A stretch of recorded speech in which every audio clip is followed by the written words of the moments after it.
मैं सतगुरु ਨੂੰ ਮਿਲਿਆ ना ਤਾਂ मैं सच्चे परमात्मा ਨੂੰ पाया। कहने किवें पाया जी? कहने कोई गुझी गल तो दसो भी किवें पाया। कोशिश तो असी भी बड़ी की है, असी भी सतगुरु ਨੂੰ मिले हैं। कहने तुसी तरीके नाल नहीं मिले हो, तुसी सतगुरु ਨੂੰ हंकार सहित मिलते हो। हंकार का त्याग करके मिलो सतगुरु ਨੂੰ। सतगुरु मिलिया सच पाया, जिन्नी विचों आप गवाया।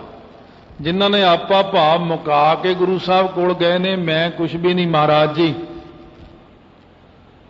क्योंकि आपां दा सारा पता ही कि आपां कुछ भी नहीं पता, तो आपां नूं सारा ही है, पर फिर भी हंकार हो जाता है। महाराज कहने जिन्हों ने आपा भाव खत्म कर दिता है, उन्होंने सतगुरु दे राही अकाल पुरख की प्राप्ति की है। जिन सचो सच बुझाया, जिन्ना सतगुरां ने केवल मैनू एक सचो सच जो अकाल पुरख वाहिगुरु है वो समझा दिता है कि ये विचली असलीयत ये है। असलीयत नूं समझ लै की है। जिन्हां बंदियां नूं असलीयत पता हुंदी है किसी भी गल दी, कोई बंदा कोई चीज़ अपने खाण लई बनाउंदा दुनिया लई, उहनूं पुछो तूं क्यों नहीं खांदा? ये दुनिया नूं तां तुसीं दे रहे हो बड़े वर्क ला ला के। वो कहना असल विच सानूं असलीयत दा पता है भी जिहड़ियां चीज़ां इहदे विच पैंदियां ने ना, वो मेदा खराब करदियां ने, ते दुनिया नूं खिलाउने हो। कहने ये तां साडी रोजी रोटी है, काम धंधा ही ऐसा, की करिए। किसी भी गल दे पिछे जाके देखो। जिवें महापुरुष कहंदे एक बारी कहंदे मठियाई बड़ी खांदे हो शौक नाल, कदे पिछे जाके देखा करो जिथे हलवाई बनाउंदे ने। मैं कहा देख लांगे जी। कहंदे रात नूं चूहे टपदे हुंदे उहदे ते, मक्खियां बैठदियां ने, वर्क वुरक ला के वधिया बना दिंदे ने। किसी भी चीज़ दे जदों आपां पिछे जाके देखांगे उहदी असलीयत नूं, तां आपां नूं उहदे अंतरीव ज्ञान प्राप्त हो जांदा भी ये गल ठीक है जां गलत है। जदों आपां ये दुनिया नूं सामने देख रहे हैं, आप अपनी किरिया नूं भी देख रहे हैं, पर ये पिछे कौन खड़ा है? जदों जाके देखिया वो जिहड़े कठपुतलियां वाले हुंदे ने, वो कठपुतलियां नूं खिडाउंदे, नचाउंदे, लड़ाइयां कराउंदे। असीं भी छोटे छोटे हुंदे पिछे जाके देखिया भी तो इक्को ही बंदा हाथ नूं उंगलां नूं धागे जे बन के नचाई जांदा इन्हां नूं। ये तो बैकग्राउंड तो होर ही कुछ है, सामने देखण नूं कुछ होर आ। इसे प्रकार परमात्मा जिहड़ा है वो सारियां दे पिछे वो आप ही खड़े ने। मैथों सेवा उन्होंने करवाई है, भगती हो, मैं कठपुतली लै, कठपुतली का की जोर है? महाराज कहने परमात्मा ही अपने तो सेवा कराउंदे ने। वो कठपुतलियां दे हथ हिला के जेब च लै जांदा, फिर वो तो 10 रुपए भी कढ़ा लैंदा, 100 भी कढ़ा लैंदा, लख भी कढ़ा लैंदा, इत्थे दान कर दे। परमात्मा दे हथ विच ही अपनी मूँह दी तार है। जे परमात्मा उस उंगल नूं हिलावे, जीव नाल जिहड़ी तार जुड़ी हुई है, जे परमात्मा वो उंगल हिलावे तो आपां कहने सतनाम श्री वाहिगुरु साहिब जी, सतनाम श्री वाहिगुरु। परमात्मा आपां नूं कठपुतलियां दी तरह नचाउंदा है। इहदे पिछे चले जाओ भी सारा कुछ करन वाला आप है, असी तो एक सिर्फ कठपुतलियां उहदे जीव हाँ। तो महाराज कहने फिर ये गल समझा दी मैनू सतगुरां ने भी गुरसिख तू ना माण करी किसी गल दा, गुरमुख निमाणा हो के रही। इस गल दा कदे ना कहीं कि मैं कुछ किया है। इस करके निमाणा हो के संसार दे अंदर रहना। श्लोक महला पहला 5वां श्लोक पर आरंभ करते हैं। जदों ये रास लीला पै रही सी तां सतगुरु महाराज कहते महाराज तुसी रास लीला नूं ध्यान नाल नहीं देखिया। महाराज कहते मैं तो रोज़ ही देखदा। सतगुरु कहते मैं तो रास लीला हर रोज़ देखदा। कहते महाराज सानू तां दिखदी नहीं, तुसी कित्थे देखदे हो? महाराज कहते देखो घड़ियां सब्बे गोपियां, कहते इत्थे गोपियां नचदियां ने आके रास लीला दे विच। इत्थों शुरू हुंदा है चंद सूरज अवतार। जिवें राम ते कृष्ण जी अवतार ने, इवें चंद ते सूरज तां कहंदे उहदे अवतार बन्ने ने मैं। ते इहदे विच ਜਿਹੜੀਆਂ ਘੜੀਆਂ ਨੇ 64 ਘੜੀਆਂ ਬਣਦੀਆਂ ਨੇ 8 ਪਹਿਰਾਂ ਦੀਆਂ। 8 ਪਹਿਰ 64 ਘੜੀਆਂ। ਇਹ ਘੜੀਆਂ 64 ਨੇ ਜਿਹੜੀਆਂ ਇਹ ਗੋਪੀਆਂ ਰੂਪ ਹੋ ਕੇ ਪਹਿਰ ਜਿਹੜੇ ਨੇ 8 ਪਹਿਰ ਇਹ ਕੰਨ ਗੋਪਾਲ, ਕੰਨ ਕ੍ਰਿਸ਼ਨ ਜੀ, ਗੋਪਾਲ ਜਿਹੜੇ ਹੁੰਦੇ ਨੇ ਨਾਲ ਉਹਨਾਂ ਦੇ ਸੰਗੀ ਸਾਥੀ ਗਾਵਾਂ ਆਦਿਕ ਚਰਾਉਣ ਵਾਲੇ ਉਹ ਬਣੇ ਹੋਏ ਨੇ। ਪਹਿਰ ਤੇ ਘੜੀਆਂ ਇਹੀ ਸਾਰਾ ਕੁਝ ਬਣਿਆ ਹੋਇਆ। ਇਹ ਤਾਂ ਰਾਸ ਲੀਲਾ 10 ਦਿਨ ਦੀ 15 ਦਿਨ ਦੀ ਹੋਣੀ ਆ, ਪਰ ਪਰਮੇਸ਼ਰ ਦੀ ਰਾਸ ਲੀਲਾ ਤਾਂ 24 ਘੰਟੇ ਚੱਲਦੀ ਰਹਿੰਦੀ ਆ। 64 ਘੜੀਆਂ ਜੋ ਹੋਈਆਂ 8 ਪਹਿਰਾਂ ਵਿੱਚ ਉਹੀ ਤਾਂ ਗੋਪੀਆਂ ਨੇ ਕ੍ਰਿਸ਼ਨ ਜੀ ਦੀਆਂ ਬਣੀਆਂ ਹੋਈਆਂ। ਤੇ ਕੰਨ ਜਿਹੜੇ ਨੇ ਕ੍ਰਿਸ਼ਨ ਜੀ ਤੇ ਗੋਪਾਲ ਉਹਨਾਂ ਦੇ ਗਵਾਲੇ ਜਿਹੜੇ ਨਾਲ ਦੇ ਨੇ 8 ਪਹਿਰ ਇਹ ਬਣੇ ਹੋਏ ਨੇ। ਤੇ ਮਹਾਰਾਜ ਇਹਨਾਂ ਨੇ ਫਿਰ ਗਹਿਣੇ ਆਦਿਕ ਕਿਹੜੇ ਪਾਏ ਨੇ? ਮਹਾਰਾਜ ਕਹਿੰਦੇ ਗਹਿਣੇ ਪਾਉਣ ਪਾਣੀ ਬੈਸੰਤਰ। ਪਰਮਾਤਮਾ ਦੀ ਰਾਸ ਲੀਲਾ ਵਿੱਚ ਜਿਹੜੇ ਪਾਉਣ ਹਵਾ ਪਾਣੀ ਤੇ ਅਗਨੀ ਇਹ ਉਹਦੇ ਗਹਿਣੇ ਨੇ। ਤੇ ਚੰਦ ਸੂਰਜ ਅਵਤਾਰ ਬਣੇ ਹੋਏ ਨੇ। ਸਗਲੀ ਧਰਤੀ ਮਾਲ ਧਨ, ਸਾਰੀ ਧਰਤੀ ਦੇ ਉੱਤੇ ਜਿੰਨਾ ਵੀ ਮਾਲ ਧਨ ਹੈ, ਪਦਾਰਥ ਹੈ, ਪੈਸਾ ਹੈ, ਕੱਪੜਾ ਹੈ, ਇਹ ਮਨੁੱਖ ਨੇ ਵਰਤਣ ਸਰਬ ਜੰਜਾਲ। ਇਹ ਉਹਦੀ ਰਾਸ ਲੀਲਾ ਵਿੱਚ ਵਰਤਣ ਵਾਲੀਆਂ ਚੀਜ਼ਾਂ ਨੇ ਸਾਰੀਆਂ। ਇੱਥੇ ਤਾਂ ਨਕਲੀ ਪਾਤਰ ਬਣਾਏ ਜਾਂਦੇ ਰਾਸ ਲੀਲਾ ਵਿੱਚ। ਦੁਨੀਆ ਦੇ ਅੰਦਰ ਇਹ ਮਨੁੱਖ ਅਸਲੀ ਪਾਤਰ ਹੁੰਦਾ ਹੈ। ਇੱਕ ਪਿਤਾ ਬਣਦਾ ਹੈ, ਇੱਕ ਮਾਤਾ ਹੈ, ਇੱਕ ਬੱਚੇ ਨੇ, ਕਿੰਨੀਆਂ ਹੀ ਰਿਸ਼ਤੇਦਾਰੀਆਂ ਨੇ ਅਤੇ ਕਿੰਨੇ ਪਾਉਣ ਪਾਣੀ ਬੈਸੰਤਰ ਗਹਿਣੇ ਪਾਏ ਹੋਏ ਨੇ। ਚੰਦ ਤੇ ਸੂਰਜ ਅਵਤਾਰ ਬਣੇ ਹੋਏ ਨੇ। ਇਹ ਘੜੀਆਂ 64 ਉਹਦੀਆਂ ਗੋਪੀਆਂ ਬਣੀਆਂ ਨੇ। ਅਸਲੀ ਤੁਹਾਨੂੰ ਰਾਸ ਲੀਲਾ ਦਿਖਾਉਣੇ ਆ, ਪਰ ਇਹ ਦੁਨੀਆ ਨੂੰ ਗਿਆਨ ਨਹੀਂ ਨਾ ਹੈ। ਗਿਆਨ ਨਾ ਹੋਣ ਕਰਕੇ ਲੋਕ ਬਸ ਇਹ ਬੜੇ ਖੁਸ਼ ਹੁੰਦੇ ਨੇ, ਮੈਂ ਰਾਸ ਲੀਲਾ ਦੇਖੀ, ਮੈਂ ਰਾਮ ਲੀਲਾ ਦੇਖੀ, ਬਸ ਮੈਂ ਧਾਰਮਿਕ ਫਿਲਮ ਦੇਖ ਕੇ ਆਇਆ। ਸਾਡੀਆਂ ਅੱਖਾਂ 'ਚ ਘੱਟਾ ਪਾਉਂਦੇ ਨੇ ਆ ਕੇ, ਧਾਰਮਿਕ ਫਿਲਮ ਦੇਖੀ ਹੈ। ਕਿੰਨੀ ਕੁ ਧਾਰਮਿਕ ਆ, ਦੇਖੀ ਤਾਂ ਉਹਦੇ 'ਚ ਸਾਰੀਆਂ ਗੱਲਾਂ ਤਾਂ ਉਹੀ ਹੁੰਦੀਆਂ ਵਿਸ਼ਿਆਂ ਵਾਲੀਆਂ ਹੀ। ਧਾਰਮਿਕ ਧੁਰਮਿਕ ਨਾਲੇ ਉਹ ਜਿਹੜੇ ਬਣਾਉਣ ਵਾਲੇ ਉਹ ਬੜੇ ਬ੍ਰਹਮ ਗਿਆਨੀ ਨੇ। ਉਹ ਤਾਂ ਸਾਰਿਆਂ ਨਾਲੋਂ ਨਕਲੀ ਬੰਦੇ ਨੇ, ਵਿਸ਼ੇ ਵਿਕਾਰਾਂ ਦੇ ਮਾਰੇ ਹੋਏ ਸ਼ਰਾਬੀ ਕਬਾਬੀ ਜੀ। ਉਹਨਾਂ ਨੇ ਕੀ ਧਾਰਮਿਕ ਚੀਜ਼ ਬਣਾਉਣੀ ਆ? ਐਵੇਂ ਬਹਾਨਾਬਾਜ਼ੀ, ਆਪਣੀ ਅੱਖਾਂ ਦਾ ਚਸਕਾ ਬਸ ਇੱਕ। ਪਰ ਮਹਾਰਾਜ ਸੱਚੇ ਪਾਤਸ਼ਾਹ ਕਹਿੰਦੇ ਨੇ ਨਾਨਕ ਮੁਸੈ ਗਿਆਨ ਵਿਹੂਣੀ। ਇਹ ਗਿਆਨ ਤੋਂ ਵਿਹੂਣੀ ਸਾਰੀ ਦੁਨੀਆ ਮੁਸੈ ਤੋਂ ਭਾਵ ਲੁੱਟੀ ਜਾ ਰਹੀ ਹੈ। ਇਹਨਾਂ ਦਾ ਗਿਆਨ ਖਤਮ ਹੋ ਰਿਹਾ ਹੈ। ਕਾਮ ਕ੍ਰੋਧ ਲੋਭ ਮੋਹ ਹੰਕਾਰ ਲੁੱਟ ਰਹੇ ਨੇ। ਮਾਇਆ ਦਾ ਪ੍ਰਭਾਵ, ਕਲਯੁਗ ਦਾ ਪ੍ਰਭਾਵ, ਵਿਸ਼ਿਆਂ ਦਾ ਪ੍ਰਭਾਵ, ਦਵੈਸ਼ ਈਰਖਾ ਕਰਕੇ ਲੁੱਟੇ ਜਾ ਰਹੇ ਨੇ। ਇਹ ਗਿਆਨ ਤੋਂ ਵਿਹੂਣੇ ਸਾਰੇ ਮਨੁੱਖ ਸੰਸਾਰ ਤੋਂ ਖਾਲੀ ਜਾ ਰਹੇ ਨੇ। ਖਾਏ ਗਿਆ ਜਮਕਾਲ। ਜਮਕਾਲ ਜਿਹੜਾ ਹੈ ਜਮਦੂਤ ਇਹਨਾਂ ਨੂੰ ਖਾ ਜਾਂਦਾ ਹੈ, ਉਹ ਪਕੜ ਕੇ ਲੈ ਜਾਂਦੇ ਨੇ। ਉਹ ਤਾਂ ਬੜਾ ਕਹਿੰਦਾ ਜੀ ਮੈਂ ਤਾਂ ਰਾਸ ਲੀਲਾ ਦੇਖੀ, ਰਾਮ ਲੀਲਾ ਦੇਖੀ, ਮੈਂ ਤਾਂ ਬੜੀ ਧਾਰਮਿਕ ਫਿਲਮਾਂ। ਧਰਮ ਰਾਜਾ ਕਹਿੰਦਾ ਇਹਨੂੰ ਲੰਮਾ ਪਾਓ, ਇਹਨੂੰ ਧਾਰਮਿਕ ਫਿਲਮਾਂ ਦਿਖਾਈਏ ਜਰਾ। ਇਹ ਕਾਹਦੀਆਂ ਧਾਰਮਿਕ ਫਿਲਮਾਂ ਹੋਏ? ਉਹ ਜਿਹੜੇ ਬੰਦੇ ਵਿਸ਼ੇ ਵਿਕਾਰਾਂ 'ਚ ਲੱਗੇ ਹੋਏ ਨੇ ਉਹ ਕਿੱਧਰੋਂ ਬਣ ਜਾਣਗੇ ਰਾਮਚੰਦਰ ਹੋਣੀ? ਤੂੰ ਅਸਲੀ ਰਾਮਚੰਦਰ ਨੂੰ ਤਾਂ ਕਦੇ ਦੇਖਿਆ ਹੀ ਨਹੀਂ ਹੈਗਾ, ਨਾ ਕ੍ਰਿਸ਼ਨ ਜੀ ਨੂੰ ਦੇਖਿਆ ਤੂੰ, ਨਾ ਤੂੰ ਅਸਲੀ ਕੋਈ ਗੱਲਾਂ ਦੇਖੀਆਂ ਨੇ। ਇਸ ਕਰਕੇ ਸਤਿਗੁਰੂ ਮਹਾਰਾਜ ਸੱਚੇ ਪਾਤਸ਼ਾਹ ਕਹਿੰਦੇ ਨੇ ਕਰਨਾ ਤਾਂ ਅਸਲੀ ਕਰੋ ਜੇ ਕੁਝ ਕਰਨਾ। ਤੇ ਇਹ ਜਿਹੜੀਆਂ ਨਕਲੀ ਗੱਲਾਂ ਨਾ ਗੁਰਸਿੱਖ ਕਰੋ, ਨਾ ਮੁਸਲਮਾਨ, ਨਾ ਹਿੰਦੂ। ਜੇ ਕਰਨਾ ਤਾਂ ਅਸਲੀ ਗੱਲ ਤਾਂ ਇਹ ਆ ਵੀ ਗੁਰਸਿੱਖ ਵਾਹਿਗੁਰੂ ਕਹੋ, ਹਿੰਦੂ ਰਾਮ ਕਹੋ, ਤੁਰਕ ਆਪਣਾ ਅੱਲਾ ਅੱਲਾ ਜਪਣ। ਗੱਲ ਤੇ ਸਾਰੀ ਸਿਮਰਨ ਤੇ ਮੁੱਕਣੀ। ਜਦ ਤੱਕ ਸਿਮਰਨ ਨਹੀਂ ਕਰਦੇ ਜੋ ਮਰਜ਼ੀ ਕਰੀ ਜਾਓ, ਮੈਂ ਬੜਾ ਧਾਰਮਿਕ ਹਾਂ ਜੀ, ਮੈਂ ਬੜਾ ਇਸ ਤਰ੍ਹਾਂ ਹਾਂ ਜੀ, ਮੈਂ ਬੜਾ ਅੰਮ੍ਰਿਤਧਾਰੀ ਹਾਂ ਜੀ।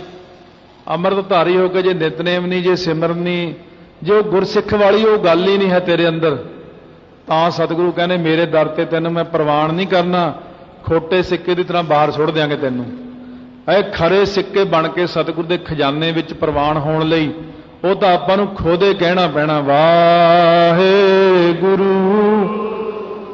ਵਾਹਿਗੁਰੂ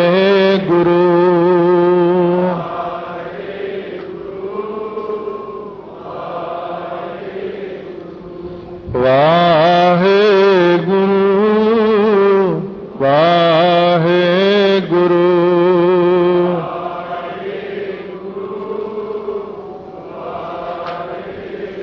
ਲੋਕ ਹੱਸੈ ਘਰ ਜਾਏ। ਲੋਕ ਵੇਖਦੇ ਨੇ ਤਮਾਸ਼ਾ ਤੇ ਘਰ ਜਾ ਕੇ ਇਹਨਾਂ ਨੂੰ ਟਿਚਰਾਂ ਕਰਦੇ ਨੇ, ਹੱਸਦੇ ਨੇ, ਮਖੌਲ ਕਰਦੇ ਨੇ। ਬਈ ਇਹ ਲੋਕ ਦੇਖੋ ਕਿਵੇਂ ਨੱਚਦੇ ਫਿਰਦੇ ਰੋਟੀਆਂ ਵਾਸਤੇ। ਹੁਣ ਇਹੋ ਜਿਹੇ ਲੋਕਾਂ ਨੂੰ ਤਾਂ ਸਿਰਫ ਟੀਚਰਾਂ ਮਖੌਲ ਹੀ ਹੁੰਦੇ ਨੇ, ਕਈ ਪ੍ਰਕਾਰ ਦੀਆਂ ਇਹਨਾਂ ਦੀਆਂ ਗੱਲਾਂ ਹੁੰਦੀਆਂ ਨੇ।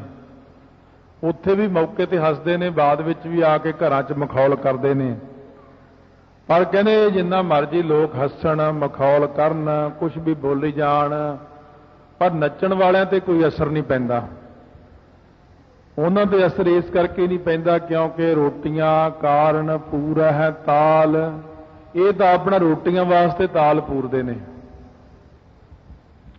ਅਗਲਾ ਕਹਿੰਦਾ ਸਾਨੂੰ ਕੀ ਲੋਕ ਹੱਸਦੇ ਜਾਂ ਰੋਂਦੇ, ਸਾਨੂੰ ਤਾਂ ਮਾਇਆ ਦੇ ਗਏ ਨਾ, ਪਰ ਸਾਡੀ ਰੋਟੀ ਚੱਲਦੀ ਹੈ।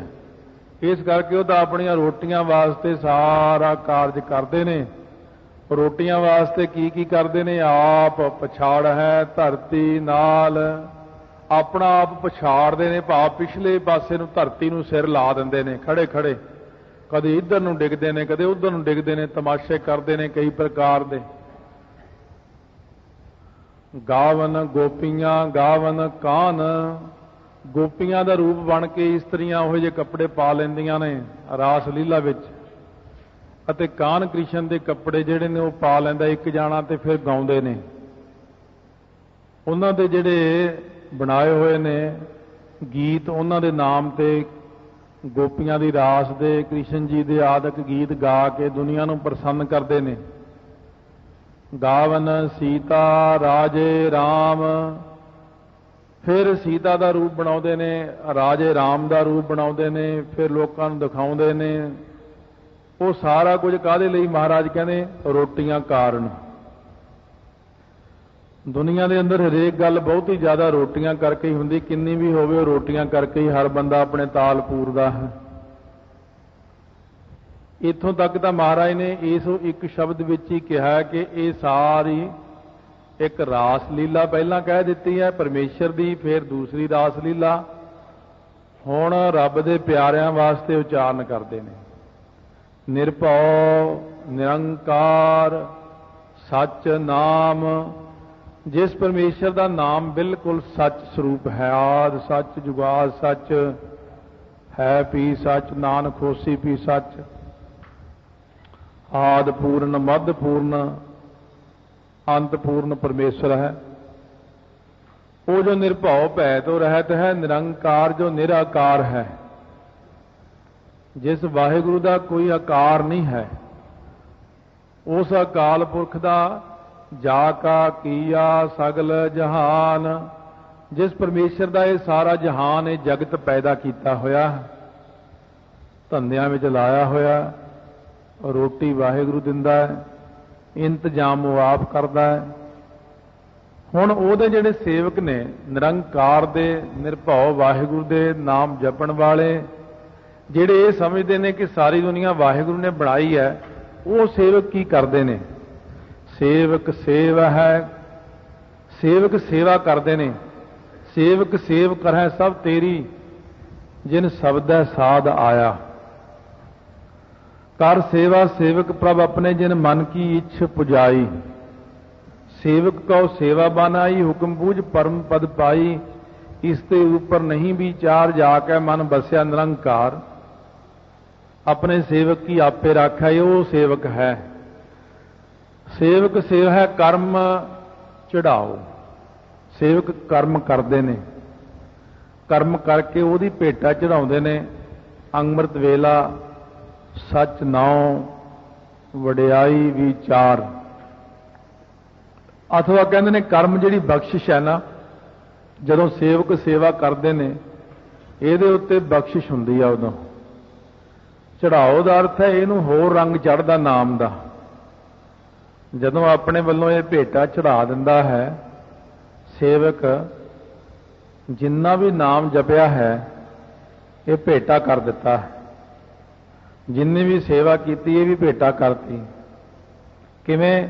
ਨਿਸ਼ਕਾਮ, ਵੀ ਜਿੰਨੀ ਵੀ ਮੈਂ ਸੇਵਾ ਕੀਤੀ ਹੈ, ਜਿੰਨਾ ਦਾਨ ਕੀਤਾ, ਜਿੰਨਾ ਨਾਮ ਜਪਿਆ ਹੈ, ਇਹਦੇ ਬਦਲੇ 'ਚ ਮੈਨੂੰ ਕੁਛ ਨਹੀਂ ਚਾਹੀਦਾ, ਇਹ ਸਭ ਤੁਹਾਨੂੰ ਭੇਟਾ ਹੈ। ਇਉਂ ਸੇਵਕ ਜਦੋਂ ਆਪਣਾ ਤਨ ਮਨ ਧਨ ਆਪਣੀ ਕਮਾਈ ਭੇਟਾ ਕਰ ਦਿੰਦਾ ਹੈ ਤਾਂ ਸਤਿਗੁਰੂ ਜੀ ਵੀ ਇਹਦੇ ਤੇ ਬਖਸ਼ਿਸ਼ ਕਰਦੇ ਨੇ। ਇਹਦੇ ਤੇ ਨਾਮ ਦਾ ਰੰਗ चढ़ा देंदे ने चढ़ा चवगण वन। वो वन जिहड़ा रंग है ना नाम दा, चवगण हुंदा चौगुणा रंग। गुरु नानक देव जी कहंदे फिर चढ़ा दिंदे परमात्मा जिहड़े सेवक सेवा करते ने। भिन्नी रैण जिन्ना मन चाओ, जिन्हां दे मन दे विच चाओ है, खिड़ावट है, उत्साह है, जिन्हां दे मन दे अंदर भगती दा चाओ है, सेवा दा चाओ है, नाम जपण दा चाओ, जिन्हां दे मन दे अंदर चाओ दा अर्थ विकास है, जिन्हां दे मन दे अंदर चाओ है, उत्साह है, उन्हां दी रैण किहड़ी भिन्नी है? अवस्था रूपी रात, जिंदगी रूपी रात। उन्हां दी जिहड़ी अंदरली अवस्था रूपी रात है वो भिन्नी रात बन जाती। 24 घंटे ही उन्हां दे भिजे होए बन जाते नाम दे विच। भिन्नी रैनड़ी है चा मक्खन तारे जागै संत जना मेरे राम प्यारे। राम प्यारे सदा जागै नाम सिमरै अन दिनों। उन्हां दी सारी अवस्था रूपी रात नाम रस विच भिज जाती है। ये हुण रब दे प्यारिਆਂ दी रास गुरु नानक देव जी कथन करके उन्हां नूं सारा उपदेश करते हैं। सिੱਖੀ सिक्ख्या गुर विचार। ਜਿਹੜੇ गुरसिख ने गुरसिੱਖੀ भाणा मन्निया, गुरपूरा पार लंघाए, सिक्ख्या लई है सिखां ने, गुरसिखां ने सिक्ख्या लई है, गुरु दी शब्द दी विचार द्वारा सिक्ख्या लई है। महाराज ने की वचन किया है, जो महाराज ने वचन कर दिता सो उन्हां वचनां नूं कमा लिया। कल शाम के प्रसंग में जिवें सी भाई दया सिंह होनी पहलां तां जंजू ही पहनदे सी। सो एक दिन महाराज सच्चे पातशाह जब बाहर शिकार गए, घोड़ा उच्ची थां ते जाके पिछे नूं होया हिलिया। घोड़ा तलबकण दे नाल सतगुरु जी की सिरी साहब अद्धी क बाहर नूं आ गई पिछे नूं होके, क्योंकि उन्होंने डोरी नहीं सी पाई हुई। डोरी ना पाउण करके फिर महाराज ने सिरी साहब तां म्यान विच पा लई, पर सतगुरु कहंदे कोई भाई सिंह डोरी है तां सानूं दओ, सिरी साहब नूं पाउणी। सारे एक दूजे वल देखण लगे, 500-700 सिंह नाल है। भाई दया सिंह ने उस वक्त जंजू पाया होया सी। धार्मिक पुरुष धार्मिक ही हुंदे ने, पहलां उस मुताबक धार्मिक रहे ने, फिर जंजू उतार के उसकी डोरी वट के महाराज नूं देती। महाराज ये लै सेवा च हाजिर है। हुण फिर कई जाने कहण तुसीं हुण जंजू पहन लो, कहंदे नहीं पहनना।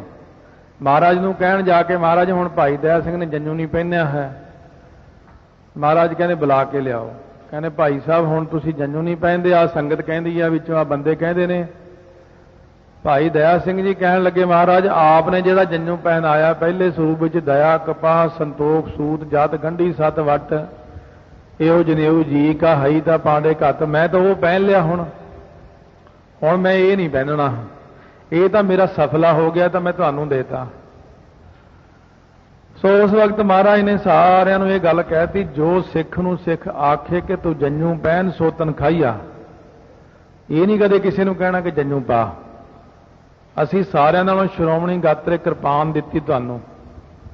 इस करके सतगुरु महाराज कहने जेड़े गुरसिख ने वो एक एक पंक्ति उच जो हदायत की है उस हदायत उत्ते अपने जीवन नूं लै जांदे ने कि मैनूं ये हुक्म नहीं, आ चीज़ां खाण दा हुक्म नहीं, आ पहनण दा हुक्म नहीं, इस तरह करन दा हुक्म नहीं, ये मैं नहीं करनी है। जो मर्जी कोई कही जावे, वो पंक्तियां दे उत्ते चल पैंदा कि जो जो हुक्म है, जो जो हुक्म भयो साहिब को सो माथा ले मान्यो।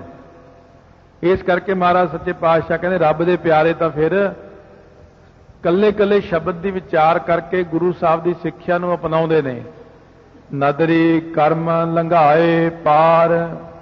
नदरी जो नदर दे करन वाला है वाहिगुरु, कर्म बख्शिश करके अपने प्यारिਆਂ नूं पार लंघा दिंदा। फिर जदों प्यारे उहदी सिक्ख्या अनुसार चलते ने तो सतगुरु जी भी उन्होंने पार लंघा दिंदे ने।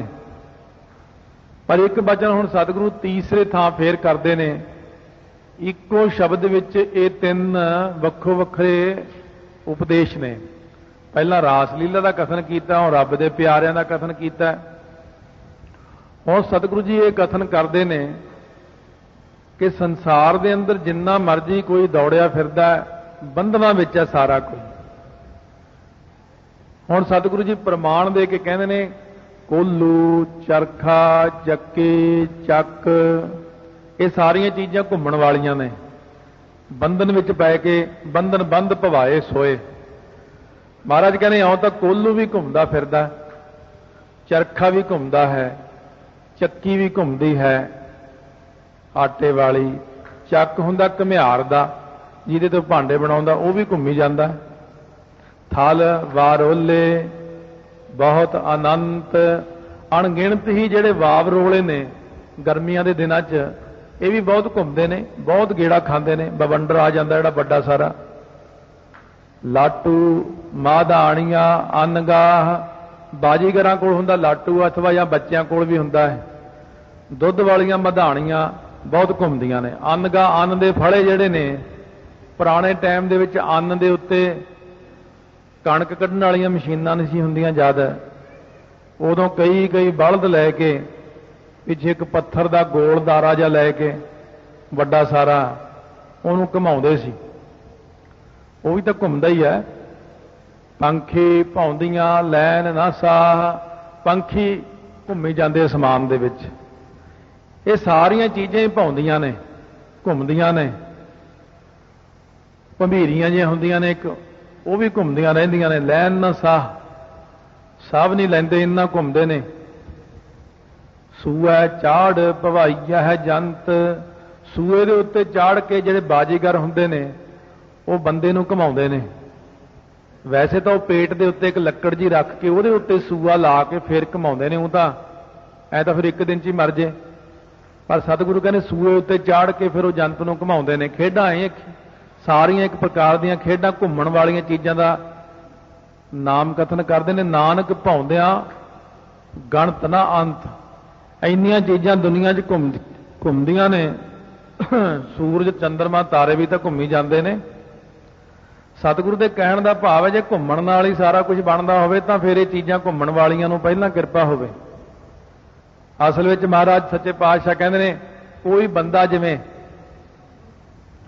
6 महीने कहना जुत्ती नहीं पाउणी, मैं हरिद्वार चलिया गया, आखे क्यों नहीं पाउणी, कहना 6 महीने जुत्ती नहीं पाउणी, मैं बस पश्चाताप कर रहा हूं।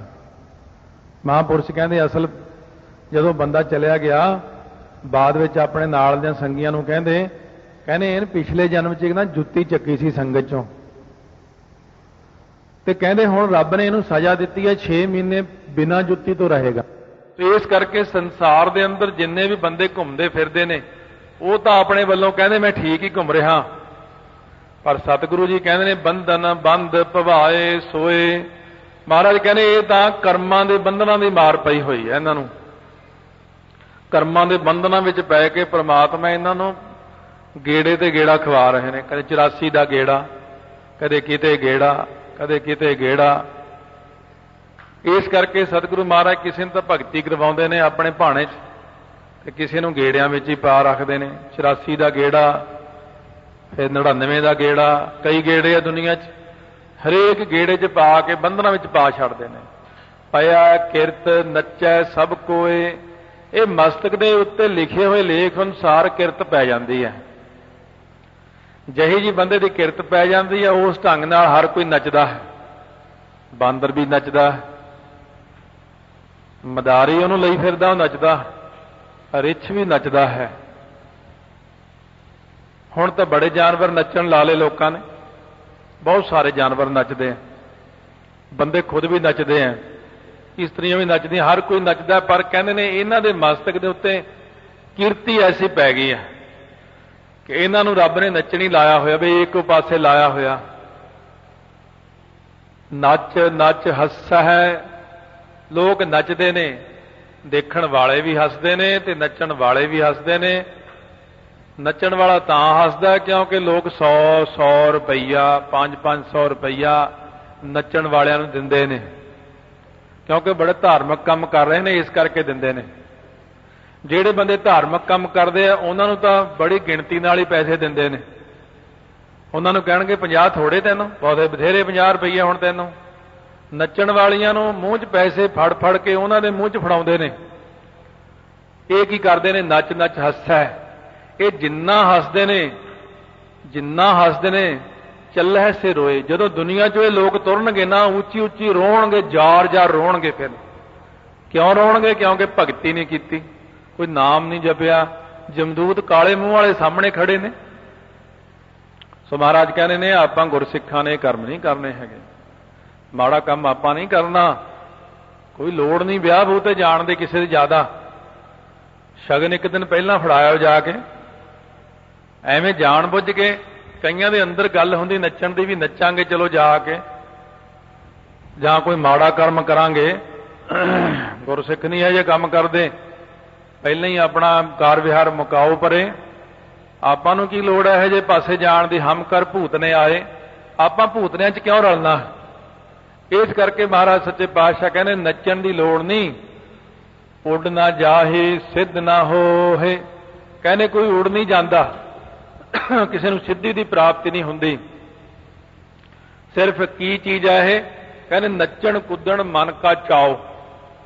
ਇਹ ਤਾਂ ਇੱਕ ਮਨ ਦਾ ਚਾਓ ਹੈ ਲੋਕਾਂ ਦਾ। ਇਸ ਪੰਕਤੀ ਦਾ ਆਮ ਲੋਕਾਂ ਨੂੰ ਅਰਥ ਨਹੀਂ ਸਮਝ। ਉਹ ਕਹਿੰਦੇ ਜੀ ਮਹਾਰਾਜ ਨੇ ਲਿਖਿਆ ਨੱਚਣ ਕੁੱਦਣ ਮਨ ਕਾ ਚਾਓ, ਇੱਥੇ ਸਿਹਾਰੀ ਮਿਟੀ ਹੋਈ ਹੈ ਥੋੜੀ ਜਿਹੀ।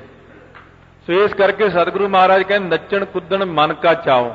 ਇਹ ਤਾਂ ਇੱਕ ਮਨ ਦਾ ਸ਼ੌਂਕ ਹੈ। ਸ਼ੌਂਕੀਆ ਲੋਕ ਨੱਚੀ ਜਾਂਦੇ ਨੇ, ਛਾਲਾਂ ਮਾਰੀ ਜਾਂਦੇ ਨੇ। ਕੌਣ ਮਾਰਦੇ ਮਹਾਰਾਜ ਇਹ ਛਾਲਾਂ ਤੇ ਨੱਚਦੇ ਕੌਣ ਨੇ? ਇਹ ਨੱਚੀ ਕਿਉਂ ਜਾਂਦੇ ਨੇ? ਮਹਾਰਾਜ ਸੱਚੇ ਪਾਤਸ਼ਾਹ ਕਹਿੰਦੇ ਇਹਨਾਂ ਨੂੰ ਡਰ ਨਹੀਂ ਕਿਸੇ ਦਾ, ਇਹਨਾਂ ਦੇ ਮਨ 'ਚ ਕੋਈ ਭਗਤੀ ਭਾਵਨਾ ਨਹੀਂ ਹੈਗੀ। ਨਹੀਂ ਤਾਂ ਜਿਨ੍ਹਾਂ ਦੇ ਮਨ ਦੇ ਅੰਦਰ ਡਰ ਹੁੰਦਾ ਰੱਬ ਦਾ, ਸਤਿਗੁਰੂ ਦਾ, ਰਹਿਤ ਮਰਿਆਦਾ ਦਾ, ਉਹ ਲੋਕ ਨਹੀਂ ਨੱਚਦੇ ਹੈ। ਨੱਚਿਆ ਟੱਪਿਆ ਭਗਤ ਨਾ ਹੋਏ। ਨਾਨਕ ਜਿਨ ਮਨ ਭਾਉ ਤਿਨਾ ਮਨ ਭਾਉ। ਮਹਾਰਾਜ ਕਹਿੰਦੇ ਜਿਨ੍ਹਾਂ ਦੇ ਮਨ ਦੇ ਅੰਦਰ ਭਾਉ ਹੈ, ਡਰ ਹੈ, ਤਿਨਾ ਮਨ ਭਾਉ। ਭੱਬੇ ਨੂੰ ਕੰਨਾਂ ਲਾ ਕੇ, ਇੱਕ ਭੱਬਾ ਮੁਕਤਾ ਊੜੇ ਔਂਕੜ ਭਾਉ, ਇਹ ਕਹਿੰਦੇ ਡਰ। ਇੱਕ ਹੈਗਾ ਹੁਣ ਭੱਬੇ ਨੂੰ ਕੰਨਾਂ ਊੜੇ ਔਂਕੜ ਭਾਉ, ਇਹ ਹੈਗਾ ਪ੍ਰੇਮ। ਜਿਨ੍ਹਾਂ ਦੇ ਮਨ ਵਿੱਚ ਡਰ ਹੈ ਉਹਨਾਂ ਦੇ ਮਨ ਵਿੱਚ ਹੀ ਪ੍ਰੇਮ ਹੈ, ਬਰਾਬਰ। ਹੁਣ ਕਈ ਲੋਕ ਜਿਹੜੇ ਨੇ ਉਹ ਗੁਰੂ ਗ੍ਰੰਥ ਸਾਹਿਬ ਮਹਾਰਾਜ ਸੱਚੇ ਪਾਤਸ਼ਾਹ ਕੋਲ ਬਹਿ ਕੇ ਟਿਚਰਾਂ ਮਖੌਲ ਹਾਸੇ ਆਈਆਂ ਜਿਹੀਆਂ ਗੱਲਾਂ ਕਰਨੀਆਂ। ਤੁਸੀਂ ਵੀ ਗਿੱਝ ਜਾਂਦੇ ਹੋ ਨਾਲ ਹੀ ਸਾਰੇ ਜਾਣੇ। ਇਹ ਬੜੀ ਜਗ੍ਹਾ ਦੇਖਿਆ ਮੈਂ। ਕਲਕੱਤੇ ਕੋਈ ਕਥਾ ਕਰਦਾ ਸੀ, ਗਿਆਨਵਾਨ ਸੀ ਬੜਾ। ਉਹ ਜਿਉਂ ਕਥਾ ਦੇ ਵਿੱਚ ਲੱਗਿਆ ਟਿਚਰਾਂ ਸੁਣਾਉਣ, ਲੋਕ ਹੱਸ ਦੂਰੇ ਹੋਈ ਜਾਣ। ਪਰ ਗੁਰੂ ਗ੍ਰੰਥ ਸਾਹਿਬ ਦੇ ਕੋਲ ਬਹਿ ਕੇ ਤਾਂ ਵਿਰਾਗ ਹੀ ਚਾਹੀਦਾ। ਜਿਨ੍ਹਾਂ ਬੰਦਿਆਂ ਨੂੰ ਗੁਰੂ ਗ੍ਰੰਥ ਸਾਹਿਬ ਦਾ ਡਰ ਹੈ ਨਾ, ਉਹ ਮਹਾਰਾਜ ਕੋਲ ਹੱਸਦੇ ਨਹੀਂ ਬਹੁਤਾ, ਭੈ ਸੰਯੁਕਤ ਰਹਿੰਦੇ ਨੇ, ਉਹ ਡਰਦੇ ਨੇ। ਜਿਨ੍ਹਾਂ ਨੂੰ ਗੁਰੂ ਗ੍ਰੰਥ ਸਾਹਿਬ ਦਾ ਪਤਾ ਨਾ ਕਿ ਕੌਣ ਨੇ, ਉਹ ਬਿਲਕੁਲ ਸਾਵਧਾਨ ਰਹਿੰਦੇ ਨੇ ਕਿ ਮਹਾਰਾਜ ਤਾਂ ਤਿੰਨਾਂ ਲੋਕਾਂ ਦੇ ਮਾਲਕ ਨੇ। 84 ਦੇ ਗੇੜੇ ਸਿੱਟਦਾ, ਫਿਰ ਆਪਾਂ ਕੀ ਕਰ ਲਾਂਗੇ? ਇਹੀ ਤਾਂ ਮਾਲਕ ਨੇ ਉਹ ਜਿਨ੍ਹਾਂ ਤੋਂ ਆਪਾਂ ਬਖਸ਼ਾਉਣਾ। ਤੇ ਇਹਨਾਂ ਦੇ ਸਾਹਮਣੇ ਜੇ ਆਪਾਂ ਹਾਸੇ ਮਖੌਲ ਕਰਦੇ ਰਹੀਏ, ਚੁਟਕਲੇ ਸੁਣਾਉਂਦੇ ਰਹੀਏ ਇੱਥੇ, ਜਾਂ ਸੰਗਤ ਨੂੰ ਐਵੇਂ ਗੁੰਮਰਾਹ ਕਰਦੇ ਰਹੀਏ, ਲੇਖਾ ਤਾਂ ਦੇਣਾ ਹੀ ਪੈਣਾ। 10ਵੇਂ ਪਾਤਸ਼ਾਹ ਦਾ ਪ੍ਰਸੰਗ ਅੱਜ ਆਵੇਗਾ। ਚਈਆ ਮਈਆ ਦੋ ਮਸੰਦ ਹੋਏ ਨੇ। ਮਹਾਰਾਜ ਸੱਚੇ ਪਾਤਸ਼ਾਹ ਕਹਿੰਦੇ ਇਹਨੂੰ ਪੁੱਠਾ ਲਟਕਾ ਦਿਓ, ਕਿਉਂਕਿ ਉਹਨੇ ਕੱਪੜੇ ਦਾ ਥਾਂ ਲਕੋ ਲਿਆ ਸੀ। ਮਹਾਰਾਜ ਕਹਿੰਦੇ ਦਰਗਾਹ ਵਿੱਚ ਵੀ ਤਾਂ ਜਾ ਕੇ ਪੁੱਠਾ ਲਟਕੇਂਗਾ ਹੀ, ਧਰਮਰਾਜੇ ਕੋਲੇ ਉੱਥੇ ਮੇਰੀ ਬਦਨਾਮੀ ਕਰਾਏਗਾ। ਉਹ ਕਹੋ ਗੁਰੂ ਦਾ ਸਿੱਖ ਹੋ ਕੇ ਤੂੰ ਇਹੋ ਜਿਹੇ ਕੰਮ ਕਰਦਾ। ਮਹਾਰਾਜ ਕਹਿੰਦੇ ਜਿੰਨਾ ਕੁ ਦਰਗਾਹ 'ਚ ਪੁੱਠਾ ਲਟਕਣਾ, ਇੰਨਾ ਕੁ ਦਰਖਤ ਨਾਲ ਇਹਨੂੰ ਇੱਥੇ ਪੁੱਠਾ ਲਟਕਾ ਲੈਂਦੇ ਆਪਾਂ। ਫਿਰ ਮਹਾਰਾਜ ਨੇ ਰੱਸਾ ਪਾ ਕੇ ਉਹਦੇ ਪੈਰਾਂ 'ਚ ਪੁੱਠਾ ਲਟਕਵਾਤਾ ਉੱਥੇ। ਇਸ ਕਰਕੇ ਮਹਾਰਾਜ ਦੇ ਕੋਲੇ ਕੋਈ ਹਾਸੇ ਟਿੱਚਰ ਮਖੌਲ ਵਾਲੀ ਗੱਲ। ਅੱਜ ਕੱਲ ਤਾਂ ਗੁਰੂ ਗ੍ਰੰਥ ਸਾਹਿਬ ਦਾ ਕੋਈ ਭੈ ਮੰਨਦਾ ਹੀ ਨਹੀਂ ਨਾ ਹੈ। ਮਹਾਰਾਜ ਨੂੰ ਤਾਂ ਮਖੌਲ ਹੀ ਸਮਝਿਆ। ਜਿਵੇਂ ਮਹਾਰਾਜ ਨੇ ਲਿਖਿਆ, ਆਪ ਹੀ ਲਿਖਤਾ, ਲੋਗਨ ਰਾਮ ਖਿਲਾਉਣਾ ਜਾਨਾ। ਆਪਣੇ ਬੜੀਆਂ